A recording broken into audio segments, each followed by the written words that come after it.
under God, indivisible, with liberty and justice for all. Thank you. Did you want to take a roll call? Danielle? Sure. Committee Member Knight? Committee Member Mechanic? Yes, here. Committee Chair Schisler? Here. Committee Member Williams? Here. And you do not have a quorum, sir. Okay, thank you. We don't, Mr. Knight's going to make it? We have texted, or we've messaged him, but we have not heard back. Okay, all right, thank you very much. Okay. Next on the agenda is public comment. There was no one scheduled to speak. Is there anyone present for public comment this morning? Doesn't appear to be any. Okay, therefore, this concludes the public input section of the meeting. Since we don't have a quorum, we can't approve the minutes for what we have, the minutes from the previous two meetings. However, there are copies of the minutes in your packet for October 23rd and the November 17th meeting of the Revenue Alternatives Ad Hoc Committee meeting. There'll be no action on this, so we'll push that off to the next meeting. Next is a presentation, capital and operating funding summary and financial scenarios. Mr. Justin Willis, Director of Planning and Scheduling, you are recognized to present. Good morning. Good morning, Chair and members of the committee. Justin Willits, Director of Planning and Scheduling. Can you hear me all right? Yes, thank you. Thank you. So we've prepared a presentation today related to our capital and operating existing and past funding and some other items to discuss. So I'll walk you through those and take questions. Can probably take them as we go or at the end, whatever the pleasure of the chair. Next slide.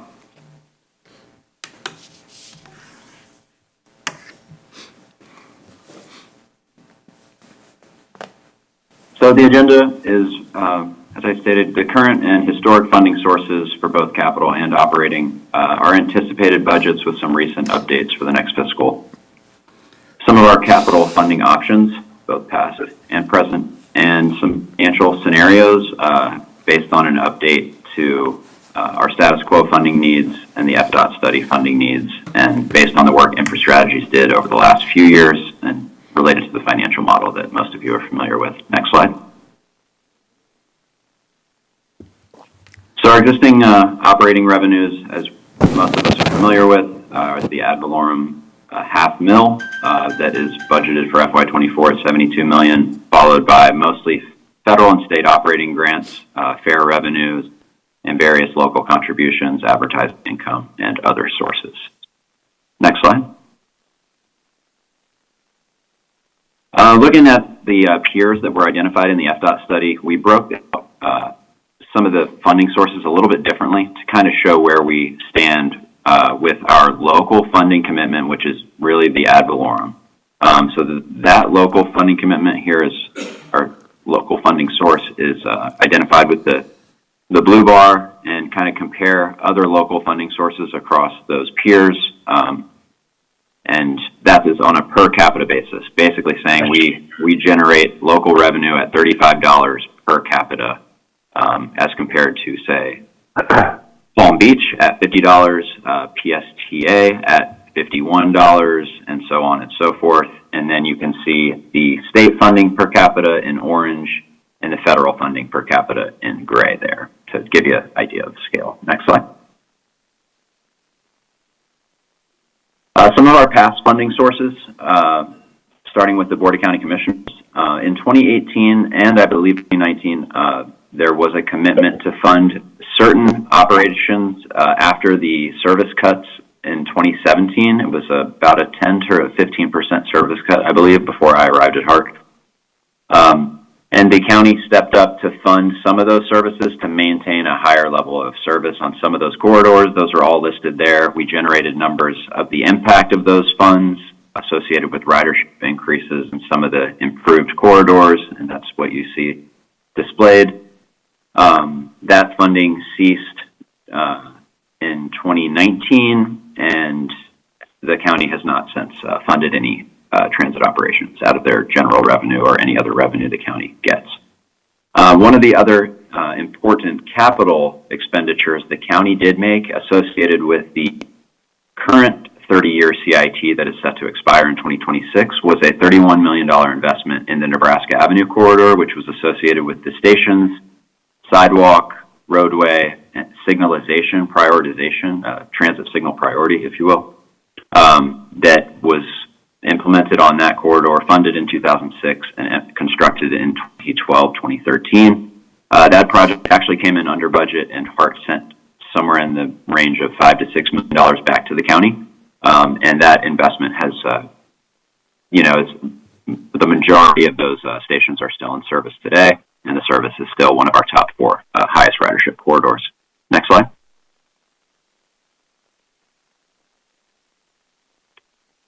Another one of our funding sources related to capital is the City of Tampa impact fees. There are 6 zones throughout the City of Tampa, the most of which generate a 3% impact fee that comes to HART on an annual basis. The one exception to that rule is the 10% that comes from the Central Business District. And through some of our research, we discovered that was actually reduced to 1% in calendar year or fiscal year 2022 for streetcar design work. And they actually dropped that from 10 to 1%, which is actually lower than the 3% we get from all the other zones. We're in discussions at the staff level with the city, but we've requested that is increased back to 10%, or at least 3% to match the other zones. That is, kind of the prime time transit destination, the most dense part of the Tampa Bay region, and also, has most of our existing service. We have a lot of needs down there for bus stops and capital improvements and everything. So we're very interested to really try to harness that development and the growth in downtown to then turn that money into matches for various grants for capital improvements. So we're in discussions with the city now to make sure that we get all that we can from the downtown development. And unfortunately, that was during, I think, one of the boom years of the Water Street development. So we did miss out on approximately $280,000 in a year that it was dropped from 10% to 1%. Next slide. Yes. What did the city say the rationale was for reducing that percentage for that zone in particular? Just the memo that I reviewed basically said that it was in order to fund some of the streetcar design work, and it wasn't really much more of an explanation that I've received to date. But that was in the memo that confirmed the reduction to 1%, and that it is still an unfunded capital need. So we're trying to really make the case that our existing bus service has a great needs, and until the streetcar is really a funded capital project, that a good portion of that is the intention of impact fees is to really help support infrastructure, and the existing service, I would say, should be balanced in some way with future transit service, like the streetcar extension. So didn't really get a clear answer of how that money was used. To my knowledge, there has been no design work advanced on the streetcar in several years, so I'm not sure where the money did go, but our real intention here is to get that 1% back up closer to 10% and really start using that money to address capital needs. Just a little more detail on the language of the ordinance. It actually says that you can spend that money within a mile of those zones, specific to the Central Business District. So it's not even just for downtown, it's outside of the downtown as well. So that money can really go pretty far, both for infrastructure, but also in the actual boundary, and we can use that as a grant match for, maybe a 20% of match to triple or quadruple that money, depending on what kind of a grant we go after. Yeah, Justin, one thing just keep in mind as you pursue this conversation with the city, the downtown impact fee zone is unique in the sense that the city has a greater challenge finding eligible projects to spend the money. They collect money, and they're supposed to be spending it, which I'm sure they are, but there are fewer projects that the city is able to use, because there are no road widening projects in downtown Tampa generally. So it should be that all of that impact fee money should go toward transit-related kind of projects. So that's just an argument for why that money could be restored back to the streetcar, you know? Well, yeah, restored back to HART for our capital needs because it was shifted to streetcar. So that's, I'm sorry, yeah. And then just another wrinkle for the ordinance, it actually says that if HART demonstrates a great enough need and that there is a consensus with the city, that percentage could go up to 50% in a given year and with some other strings attached. So 10% isn't necessarily our limit for receiving funds. I mean, obviously, it would be a huge collaborative effort for us to ask for any more than 10%, but we want to make sure that we're getting At least a reasonable percentage, yeah. Sure. So that's our kind of plan moving forward. Thank you. Next slide. Well, hold on, Justin, what is 50% equal? So it's actually, it varies quite a bit. If you see the line items there, you can see in school years 2020, it was a $1.129 million impact fee, and then the next year it was $3.139 million impact fee. So our 10% cut in 2020 would have been 100,000 and change, and then in 21 would have been 300,000 and change. So it really depends on what hits the permitting and development Okay, schedule that year. It's time specific by the year of collection. Okay. Yep. That's probably like a CO or something related to when that. Yeah, it's tied to CO, and it's very cyclical because, you know, prior to Water Street coming online, there were very few other new buildings for quite a few years there, you know. Right, and that's certificate of occupancy for the non-planner and Yeah. development people. Yeah. Well, I hope we used our $140 wisely in '23. Okay. Similarly, the Hillsborough County impact fees, up to 5% annual collections from benefit zones within the urban service area and 1% in the rural service area. And we're still doing some digging on this to see what those percentages have come in at recently and if we can make a similar argument to try to get those up closer to the 5%, but we're still doing our homework on that one, so I'll be happy to keep the committee informed as that continues. Justin Gill, are these automatically remitted to HART, or do we have to request it, or do we have to present specific projects against it? The impact fees.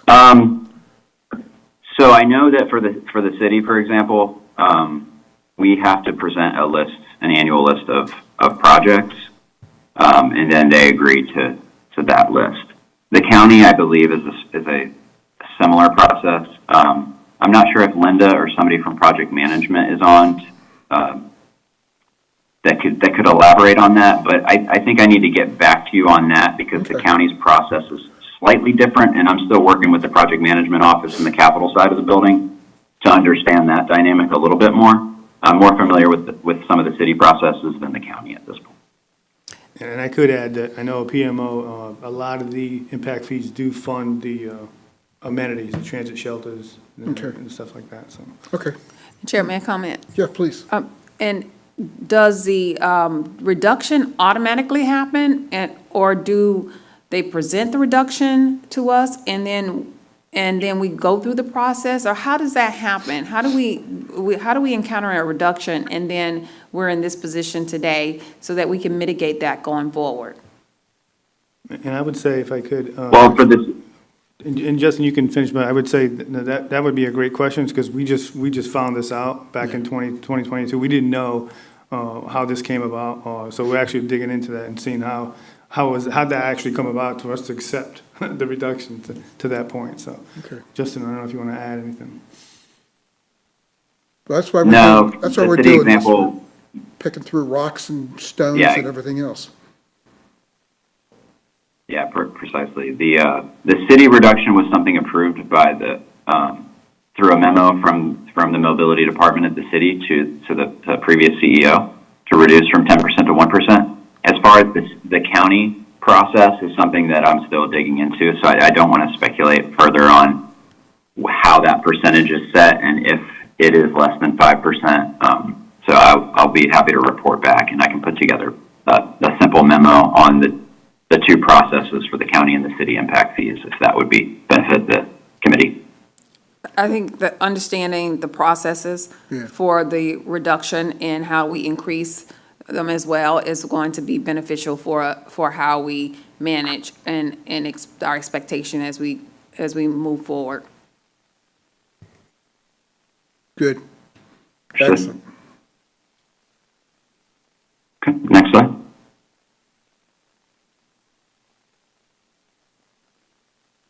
So here we just wanted to highlight some of the bigger grant pursuits that we tend to go after on an annual basis. The RAISE grant was just submitted.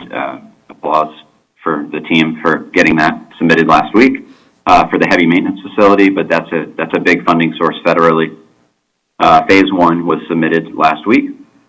Another big source of our funding is for bus and bus facilities, and that's our fleet replacement and various facilities that we try to improve. And that bus facilities match is a great example of where that capital impact fee money could be applied to then turn that $1 into $3 or $4. And mostly we're talking about bus stop improvements with those impact fees. So that is, I know there's a lot of interest at the board level on modernizing and adding better bus shelters throughout the service area. So without that funding, our hands are pretty tied given our limited capital budget. Without that is one of the main sources of our capital budget. So any dollar we can squeeze out of it that is the grant that we tend to pursue with that type of funding. The low to no emissions, that's another one where we go after low emissions for our CNG fleet, and the no emissions is maybe a transitional thing in the future to a different technology beyond the CNG. But that's a big revenue, a big source of funding that we like to pursue. And then community and project funding, it's a bit of a longer process, commonly referred to as earmarks, but we work with our congressional delegation to identify projects. And I think one of the most recent ones was the Kathy Castor $5 million for bus stop improvements specifically. Next slide.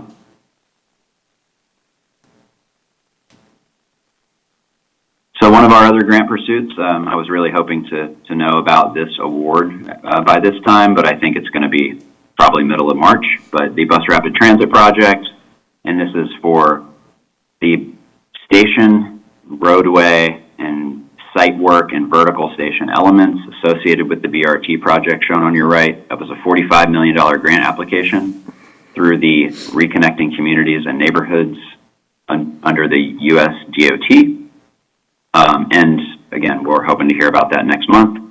The vehicles were not included. To date, we've basically developed a strategy where we would apply for a vehicle purchase as a normal replacement cycle if we get this grant to be specifically associated with the corridor. So that is just stations and roadway work, some signalization, crosswalks, better pedestrian connectivity, a lot of the missing elements to what is otherwise a really good service corridor already. Next slide.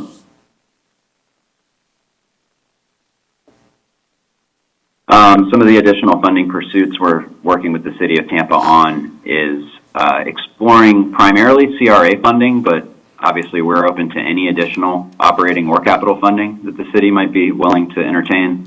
Our primary focus is a pre-COVID service recovery, so we've identified a handful of routes that pass through CRA boundaries and what those CRAs could potentially fund. The city is now looking at the legality of those based on the CRA plans associated with each district because they're pretty strict about what can and can't be spent. So we're working through that at a staff level. So that's pre-COVID service to get our frequency back on a few key routes that pass through CRAs. The other options and cost estimates we've given the city and their CRA team to contemplate is partial funding for the existing Route 1 service on Florida Avenue, which would transition into local contribution to the BRT service once we get that project up and running. So it's basically a partial commitment to the existing service as a sign of a future commitment to the longer-term BRT service. And then, as shown on the map here, the interim streetcar extension we've been collaborating on with the city to operate a rubber tire service till they are able to fund that project, which is the Whiting North to Palm extension, and then we have closed the loop over to Ybor with the service as it's planned, as you see on the map here, because when we ran the ridership numbers on various alignments, this is the most complete and best ridership projection that we could come up with at a reasonable cost. The cost is about $1.2 million a year. We're working through that. We think that the CRAs will be very interested in that, particularly the Citizen Advisory Committees, the CACs, that will then bless any of these services to then go to the CRA board, which is City Council. So we're working through that process now at the staff level, and eventually that will rise to both our committees and boards and the CACs and council, aka the CRA board. So that's another development that we're working to draw in more funding by trying to deliver enhanced service and premium services like the BRT and the circular. Next slide. Justin, how many buses would that cover? Or how many buses would be required to accommodate this? Just two. So 2 in service, and then one spare is how we kind of estimate that. And pre-COVID, it'd be what, 15-minute cycles? So the pre-COVID service recovery that we put forward, we suggested, we gave them a whole list of routes and the percentage of those routes that could be funded. But we suggested that if we were to pick what HART wanted to improve, it would be Route 7, which is downtown Main Street to West Tampa over to HCC and MLK and the hospitals. So that would take that route from 60 minutes to 30 minutes. Another route would be Route 9, which is downtown Twiggs Street, Nuccio Parkway to 15th Street, up to Hillsborough, and then the 30th Street corridor to the university area. It would be taking that route from hourly service now on the weekday to 30-minute service.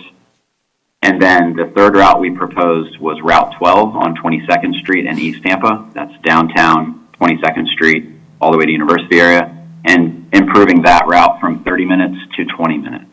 And those were the 3 primary proposals associated with pre-COVID service recovery, in addition to these other services described. Okay, cool, thank you. You're welcome. Next slide. So the anticipated budget, we've been doing a lot of work, a lot of our homework on refining the cost for the heavy maintenance facility. So we've incorporated that in some of the numbers you'll see on the next slide. Some new cost estimates for bus transit infrastructure. Generally, that's bus stops that you see there on the far right image. Some of our new modern shelters.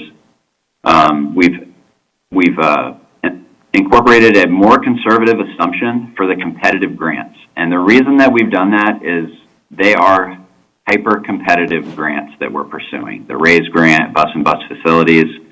So we want to make sure that we are asking for enough money to deliver the project with conservative assumptions on what the federal matches will be. And we'll see that in a moment. And then we incorporated the FDOT study findings, that we're operating at that we're operating efficiently despite being significantly underfunded, and that our heavy maintenance facility does not have adequate space to maintain the current fleet or expansions and major subcomponents that are no longer in a state of good repair. Next slide.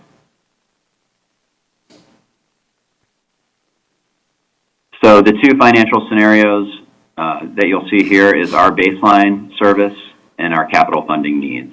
So the renovation and reconstruction of the heavy maintenance facility, critical vehicle replacement and rehabilitation and maintenance costs. the capital needs associated with our return to pre-COVID service levels, because that's what we consider our baseline service. We're at about 75% of those pre-COVID service levels. And then the 600 bus shelter replacements and 300 ADA improvements throughout the service area. And on the unfunded service side, we basically adopted what FDOT identified as our shortfall compared to our peers, and an additional 200 bus shelters.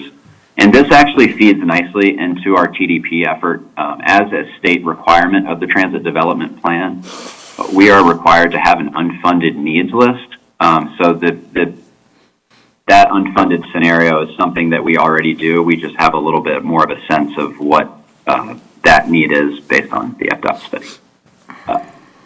Next slide. And this should look fairly familiar to you. This is an excerpt from some of the work InfraStrategies did, but those key capital items I previously described, the capital funding need on the bottom left of $100 million for phase one heavy maintenance facility, which is site remediation, property acquisition to expand the footprint, and the replacement of the actual structure in the building itself.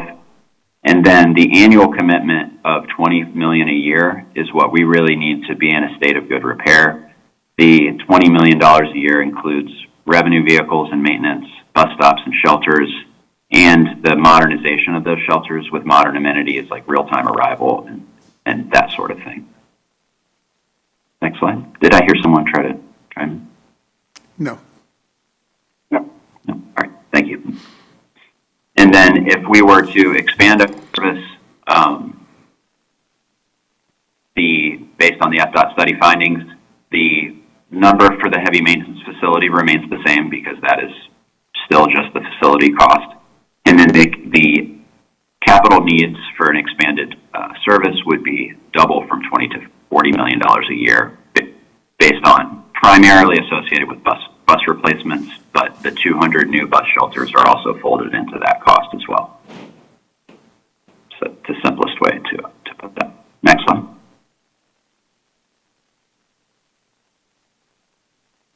So, restating what I just said, the baseline service capital needs are really $100 million for the heavy maintenance facility, with $20 million a year to maintain a state of good repair and modernize our facilities on the capital side. And the unfunded service needs would be, again, $100 million for the heavy maintenance facility and $40 million for the additional vehicle replacements and slightly more shelter replacements and maintenance and other various capital needs. Next slide. And that's the presentation. I'm happy to take any more questions or comments. I think the discussion we've already had was pretty good. So Go back one slide, Justin. Now, okay, this capital funding request summary. So we're saying the $100 million for the heavy maintenance facility. That would be total funding for the whole project, or how clear? No, not the whole project. That doesn't count the deconstruction of the old facility. Okay. So that's just to get us to move on and how And phasing it in. refresh my memory, what is the total funding for the entire project? So right now, it's 137 million, I believe. That's what CD Smith came in at. So 137 million would give us tax tag and title for the whole thing. Okay. How much of this 100 million can we leverage with federal grants into more? Or would that just? So we would hope that number for phase one, so that 100 of the 140 million, 137, would be decreased if we are successful in pursuing the highly competitive grants. But if we're not successful in pursuing the highly competitive grants, that 100 million can probably get us to 140 with the conservative assumptions. And that was the purpose of Okay, so this is what we need to come up with ourselves in order to, or for whatever of our sources other than grants, in order to fund the heavy maintenance facility. And then what can we leverage potentially the 20 million a year? To 40, 60 million a year? Does that get us where we need to be? Can you state the question Well, again? all right, the baseline section, 20 million a year, okay? Is this going to be potential matching, or is this sum total? How many buses does it buy? Those are the need. Yeah, that's basically on the existing fleet for 130 vehicles, replacing 13 a year. Okay. Is yeah. So the 20 It million is. is, the 20 million is the total that we need for the annual commitment. And then however we can parse that out through grants and so forth, it's just, Exactly, we haven't identified the actual funding. okay. The 20 million buys us our new buses, gets us the shelters and this type of thing. Now, the unfunded service, is this added on, or is this inclusive? So the capital, the right-hand columns, right-hand column of the screen. Yeah, that's saying if we were funded at the levels at which the FDOT study said Okay, would be more appropriate of a community our size and okay. scale, that would be the number that would align with the capital needs associated with an increased operation. So we just need somebody to find us, write us a check. Okay, cool. All right. Thanks, Justin. Anybody got a question? Yes, I do. Ms. Williams? Justin, thank you so much. This was a really in-depth breakout of what we need and where we are at this point.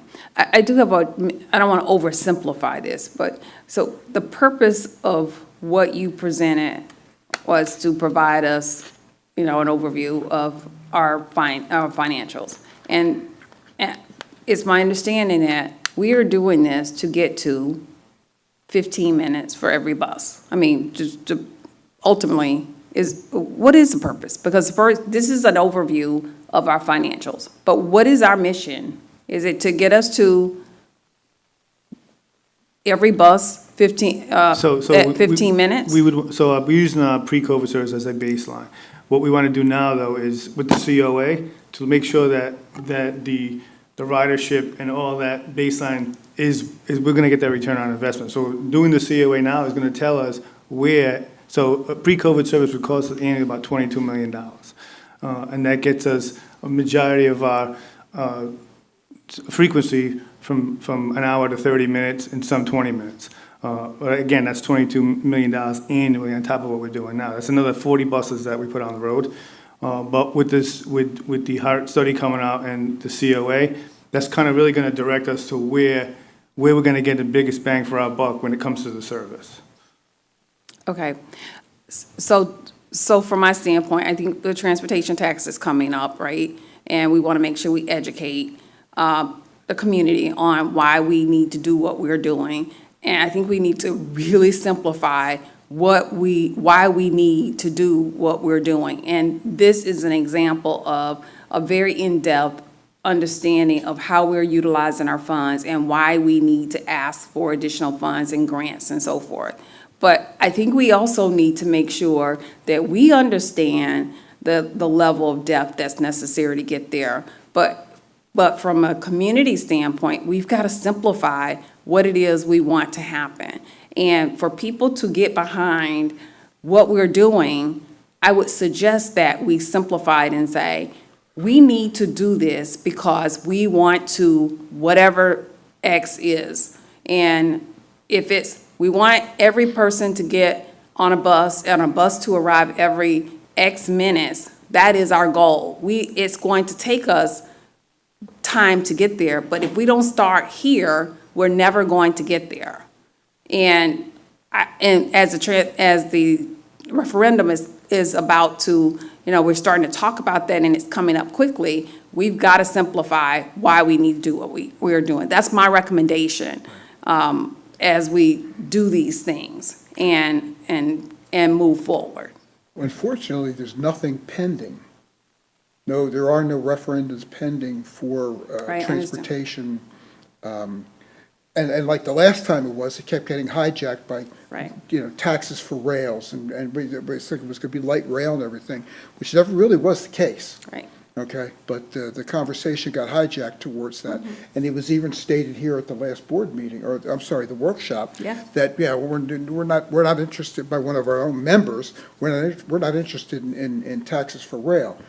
Well, I don't know, I've sat in this board a long time, and there's not a whole lot of rail discussion going on, at least not in the last couple of years at any rate. So to your point, that's very valid. One of the, after our last meeting, I had sent an email to the Justins and to Mr. Drainville that we need to simplify our message so that we can ultimately do a road show. You know, and when you're dealing with in businesses, you do a road show, you take this is what we're doing, this is where we want to get to, and you go around, you talk to everybody. You talk to the various city councils and the county commission and anybody that'll listen. This is where we are, this is where we need to be, and this is how we can get there, and we need your help. So to your point, this is that first step, and I think that the staff has done an incredible job Yes. of boiling it down to where we can keep it as simple as possible, but still give us a level of detail that, and enough meat on the bone to be able to grab it and say, okay, yeah, this makes sense. Now, the further refinement to, this gets us to 15-minute frequency or 20-minute frequency, I think we're going to get there. And to your point is very valid with that. Good job, Justin. Good information. Appreciate it. Thank sir. you. A few last follow-ups there, and I would think for Ms. Williams, the main thing we're trying to do with getting to pre-COVID service level is really getting those routes that are still hourly to 30 minutes, right? Like that's the primary focus. And through the POA and the TDP work, we'll identify those several key corridors that we really would like to get to 15 or 20. But really, it's the 30-minute service is really the reliable level that we want to be providing in most places where we're operating bus service. And then I just wanted to go back two clarifications. One is that the heavy maintenance facility, this is just for phase one. So that is site remediation and drainage, property acquisition, and the heavy maintenance structure itself. The full campus costs are greater, and those costs are being refined, but this is to do the most needed, biggest priority, and that's for us to have a modern, functioning facility first. But I just wanted to clarify that that's a phase one issue. Well, true. And then as far as the... But $100 million is, when you say the initial, the phase one is $100 million, it's not going to be another $100 million to finish and complete the project. You're looking total 140, correct? Right, to do the heavy maintenance facility and structure itself, the $100 million gets That's cool. us there through phase one. That's cool. Yeah.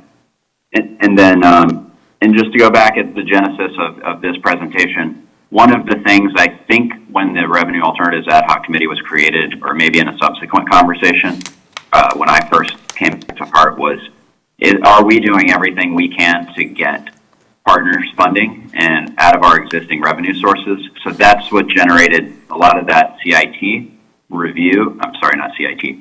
The impact fee review Right. is we discovered, right, that we are not getting everything we can out of our additional existing revenue sources. So that's part of the creation of this slide deck, is us saying that, we went back and reviewed these things, and, we are going to do more, and we're trying to do everything we can to increase those existing funding sources, because we have to do everything we can internally, and then, some of the external stuff's out of our control and for the board to consider.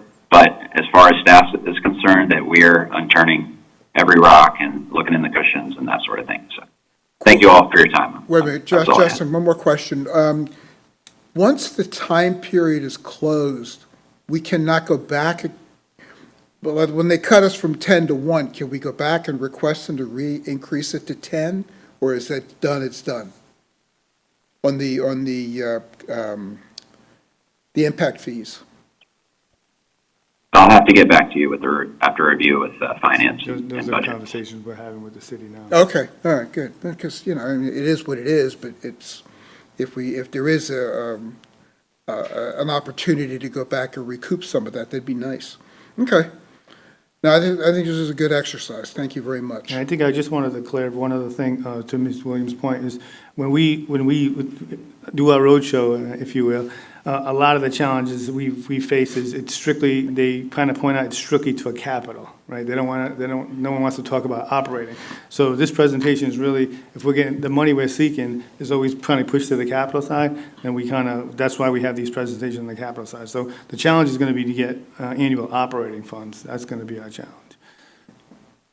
But how much of our budget are we shifting from operating, the ad valorem money, for example, do we end up needing for capital? So right now, all of it goes to operating. So 67% goes to the operating. Okay. I'll hold it to, new business.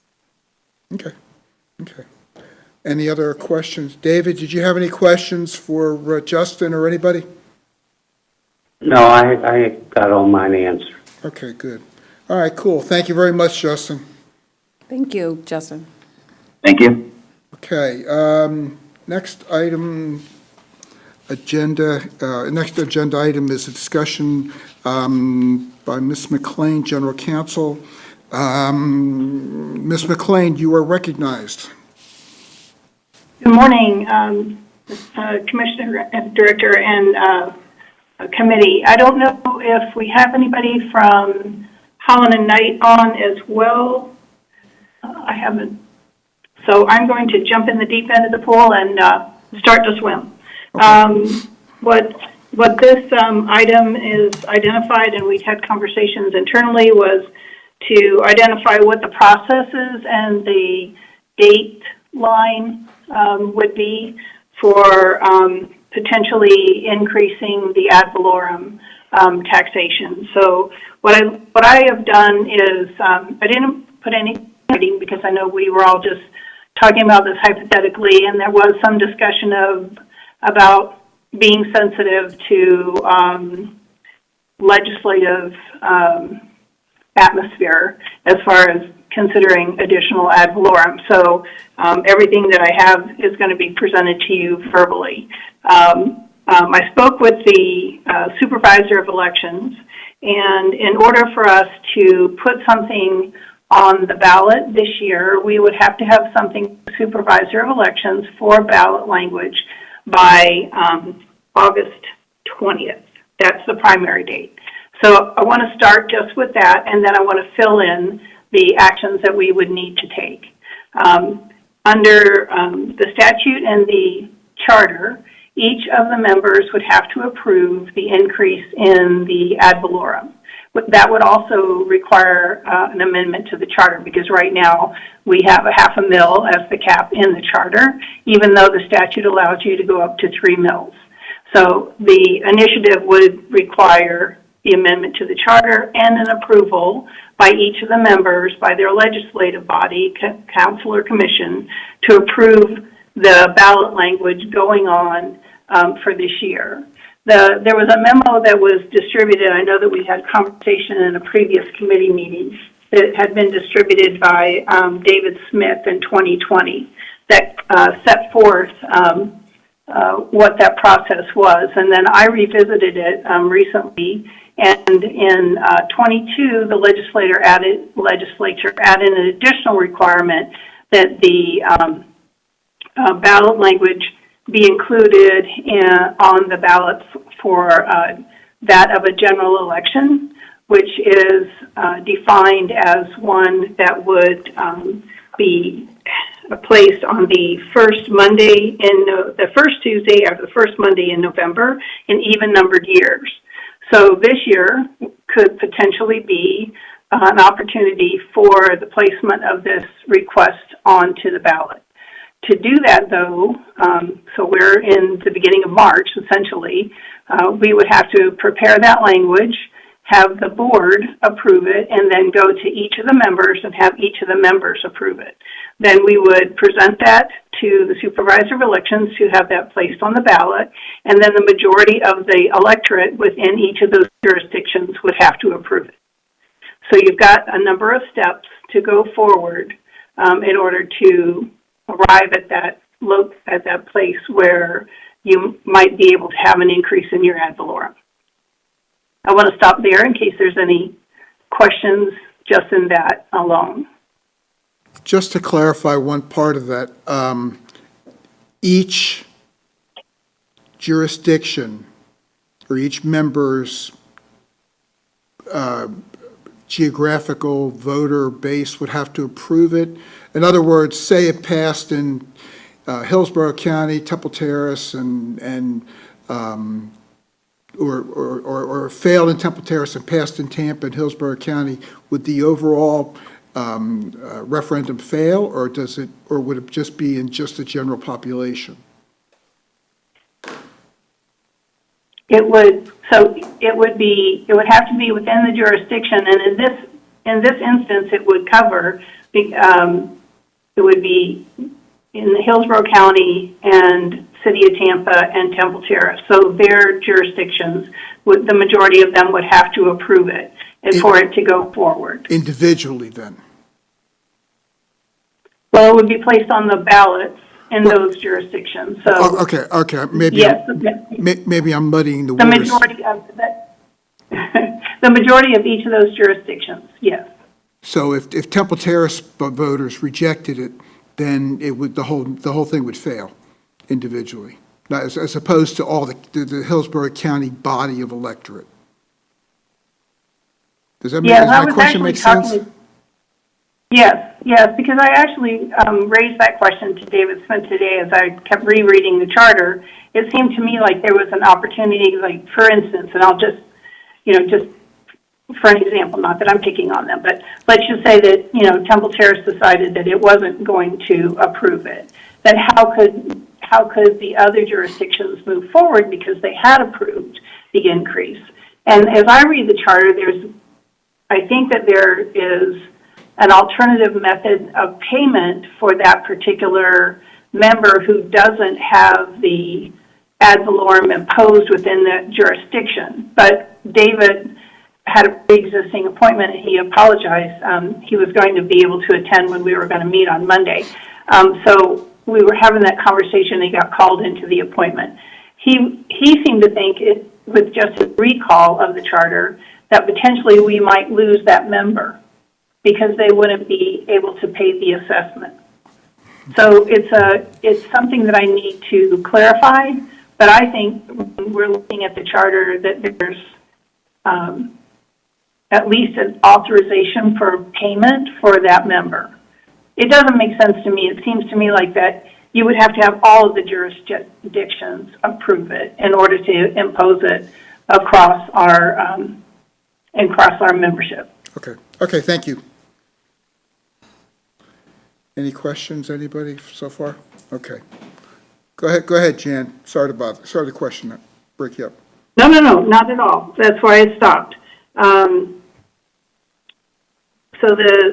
So remember, initially we have to have revisions to the charter in addition to ballot language, and then take it to each of our members, have them approve it, get it on the ballot, take it to the tax collector, get it on the ballot, and then have it placed on the ballot for the general election in November. And so we would, it appears, and Justin could probably help me out here, if we're going to rely on that increased ad valorem, you would have to include that in your proposed budget for the next fiscal year. So backing up, that's what I do, is always back up from a deadline. So backing up, you have to have your proposed budget to the board by the 1st of June as I read the charter, and then to the member governments by July 15th. So you're within a kind of a time crunch here between March and June at the very latest, but probably just a couple of months in order to bring this all to fruition, to have a product to take back to our member governing bodies. Okay. I'm just wondering out loud if we should, regardless of whether we pursue it or not, should we at least look into changing the verbiage of the charter at the very minimum, so that in the future, say if the board is reluctant to proceed with the ad valorem request to begin with, at least get the charter fixed so we can do it in the future, and without having to go through an extra step. And candidly, that's what David and I were talking about, because in the context of revising the charter, you're at your cap. So you might want to propose that you move it up just, again, hypothetically, to 2 mills. Even though you wouldn't be proposing that you would be imposing that entire amount, you would be saying, you know, I'm proposing this increase, but then you would have that within the charter to move forward. And remember, this can only be placed on ballots of general election in even years. So if we don't make this year, 24, then it couldn't be acted on again until 26. So that would be laying the groundwork for that revision. Right, okay.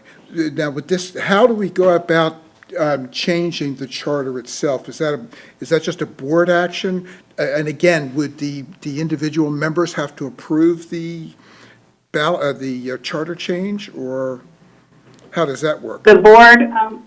The board approves it, and then the individual members have to ratify it. Okay. In accordance with the charter. Okay. Ms. Williams, did you have a comment? No, do I need to make a motion? Oh, no, I don't, well, we can't make a motion. We don't have, you know, You make it. unfortunately. Of course.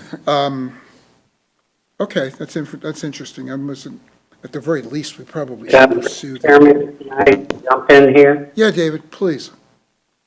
It just strikes me, based on the schedule Jan is describing, that the threshold question is whether our board is going to be inclined to pursue this or some other funding option. But we need to get it in front of the board pretty quickly because of all the other steps that need to take place. Right. So this isn't something our committee can wrestle with for the next month or two. It's got to be done almost immediately. If you're intending to do anything this year. Yes, Agreed. for this year. Agreed. Right. Agreed. When is our next board meeting? It's April 1st. April 1st. Yeah, next board meeting's not till April. Okay. April Fools. Yeah. Sorry, just strikes me. It's my old brain. I don't know. I'm inclined to move forward with it, but I know we can't really make that decision because we don't have a quorum, unfortunately, so we can't do that. Possibly, could we? Well, I think this committee, the consensus of the committee could suggest to the staff that an item be put before the board on April 1st, right? I can agree. To with include, that. yeah, that's what I was going to suggest. You could suggest that an item be placed on the agenda. I was going to ask if we can add it to the agenda. I'm okay with that.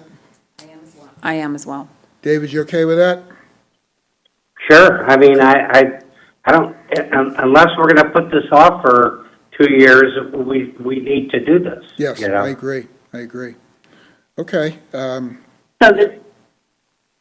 could I clarify, Mr. Schiffler, so the agenda item discussion would be essentially what we just discussed here, what the process is and what the steps are, what the deadlines are, just to clarify for the entire board, right? Staff have any questions or issues or concerns with that? Where's Lena? No? Okay. Then No? That sounds like a good consensus, at least working towards that for the April 1st meeting. Let me make one other suggestion, though. I Please. think our board will have other questions pertaining to alternatives.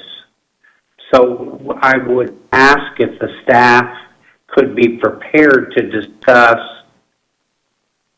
the alternative of reintroducing the transportation surtax is another completely freestanding option. And we need to be prepared to also discuss the possibility of piggybacking on an extended CIT. I mean, and I'm not presupposing anybody will agree with this or like it. I'm just saying, if we're going to be ready to have a conversation, we need to be prepared to talk about those, I think, those three options. So I don't disagree with you on that. Keeping in mind that this could just flip the whole board on its ear in the course of a discussion, which I think it's important that we have it, and we need to move forward with it because we keep treading water, and we're asking staff to put 5 pounds of 10 pounds of what in a 5-pound bag, and it doesn't work all the time. You had to comment. This is just a general legal question, based on what was, I'm sorry. Based on what was just asked, if we were to move forward with the millage in the even year, is there any reason why we also couldn't put the surtax on the same ballot? Or would that, having both of them, probably mean they're both going to fail? Can't answer that. I don't know how to answer. My gut reaction is go for broke and see what you can get and be happy with what you can get. Right. But by the same token, the will of the voter, the will of the county commission and the individual members, it's hard to say. I don't have a crystal. I'd go buy a lottery Well, that's ticket. why maybe it doesn't make it all the way to the ballot. Yeah. But maybe we should work simultaneously on all three options. So if we have the surtax, the city. I don't think we should be speculating What? on this, I'm Laura. sorry. This is for, I think our board members should have this discussion. I don't Okay. think we should Okay. speculate Oh, on a state oh, level. It's just a thought I had. Let's just go for broke. Yeah, your point is taken, and thank you, Justin. This is one of the reasons why I suggested that we put this kind of group together, is that we got to take the bull by the horns. We got to start somewhere. We're going to keep doing it. We're going to have the same discussion next budget, the next budget, the next budget. So I'm willing to take the fight as much as I can. Ms. Chair, Williams. I was going to hold the discussion, and I alluded to it a little bit about the referendum and the transportation tax. And I said it because this is a Revenue Alternatives Ad Hoc Committee. And one of the things I wanted to talk about was, what is our position on the tax, and when are we going to talk about it as a board? And so I wanted to ask our permission, our position as a committee, because we have not talked about it as in totality. And so we need to have that discussion, and I led into it as in regards to what is it we're doing in regards to all of these things we're doing. We want to provide service to our community, and our community is not happy with the current service that we're providing. I mean, at least the rate. They want more, and I can understand that, because in order to get where you need to get, in order to provide a better life, you're going to need faster service. We're doing all we can with what we have at this point, and you can see that Justin and team members and Mr. Drainville and so forth are sharing a level of detail so people understand and are communicating with the community and the board to make sure that we're turning over rocks and stones to get as much out of it as possible. But ultimately, this is for the community to provide a better way of life. And ultimately, if we're going to do other things, we need to have a purposeful conversation about what's next. And if the conversation probably will blow up, but it is a conversation we have to have to understand where we are. And this is an alternatives committee to determine how we generate more revenue. And part of that is our position on the tax. And so that was going to be in my discussion later, but I will take your pass and have the conversation openly as a board member, a committee member, so that, we as a broader board have that discussion amongst ourselves, because we have not. And as others are having these conversations outside of the board, we have not at least purposely had them ourselves, and we need to have that discussion. You have the floor. Go ahead and take it. Well, If you want to, however you want to start it. Well, as a committee, we are in dire need of dollars, and as you can see, as we have heard from Justin, he's done a great job. He and the team, as well as others, are doing things. I mean, our employees are working in conditions that require them to be improved. And likewise, those improvements are necessary for them to provide services for our community. And they go hand in hand, and they don't come without dollars. They don't come to us without work in sponsorships and partnerships, also known as grants, also known as taxes, also known as additional dollars from several entities. And so we have to educate not only ourselves, we also have to educate the community in order to make that happen. And we know there are differences of opinion, but we have to have a unified understanding of what takes place. Now, whether people are going to agree with them or not, or people that represent other people are going to agree with them or not, at least as a HART board, what is it that we can unify and say to the public that we are doing this because we want to provide service to you. They can make the decision on how we get there.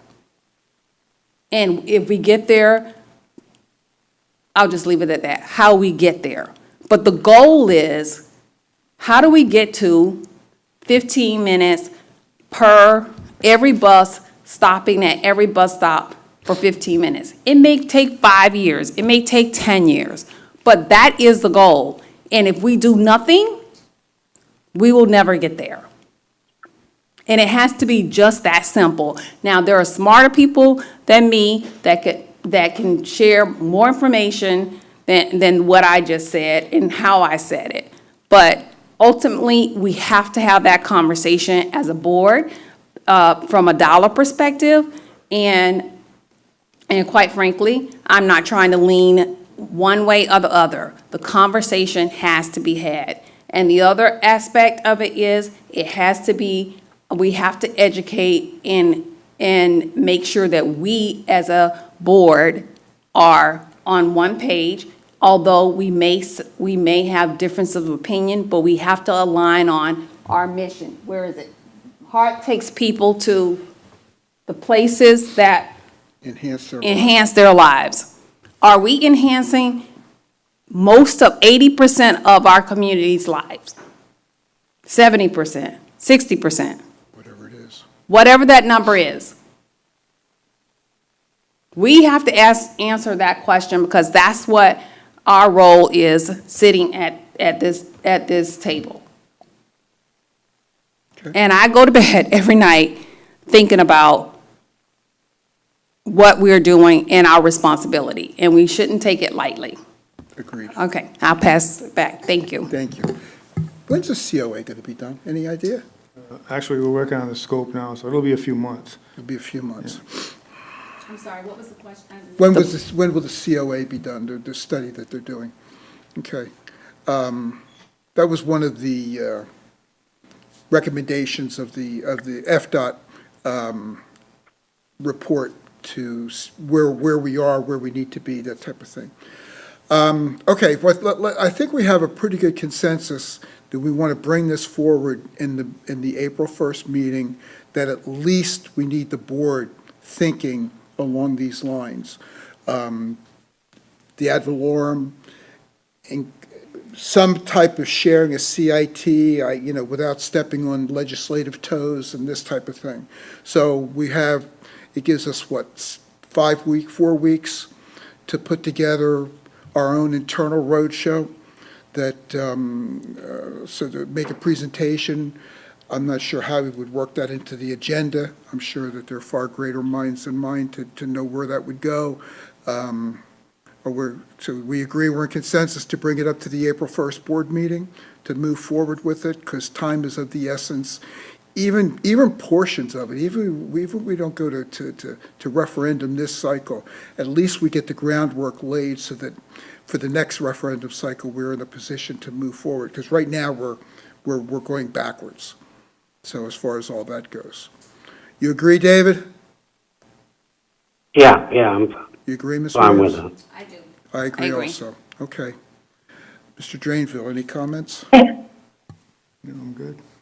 Ms. Jan, any comments? Thank you. You must have been reading my mind. The last item is 5B, bonding against the ad valorem. Since we are going to have the discussion in April, I would like to have a more fleshed out discussion with regard to that, so we'll be better prepared at that, and everybody can hear what it is. I was doing my research, and I'm sure people are already well aware of it, but I would like to bring somebody in with